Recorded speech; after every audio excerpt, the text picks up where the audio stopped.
Now, Korea has never been as spoilt for choice in terms of imported food options as it is now. And a combination of increased domestic production costs and reduced import tariffs are seeing Koreans consume more imported cheese, milk and pork as the prices go down. Kwon Soa has more.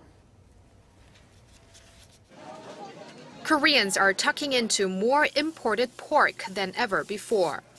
According to recent trade data from countries Korea has free trade agreements with, there has been an overall spike in food and agricultural imports this year. But the most noticeable rise can be seen in pork shipments. In the first 9 months of the year, Korea imported more than 190,000 tons of pork from the EU, 120,000 tons from the US, and a sizable amount from Canada and Chile. That's an on-year jump of more than 43% from the EU and a significant rise from the other countries too. So what's driving the trend? Local demand for pork is on the rise, but with domestic prices relatively high, more consumers are choosing to purchase imported pork products.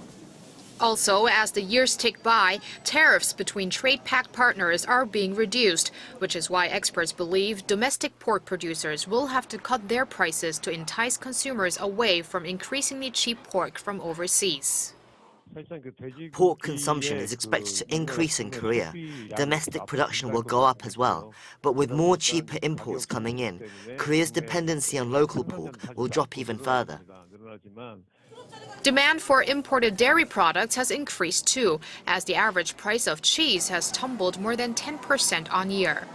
The EU more than doubled its dairy exports to Korea in the January to September period compared to last year, and dairy shipments from Australia went up by a fifth. Milk from these FTA partners is around half of the price of milk produced in Korea.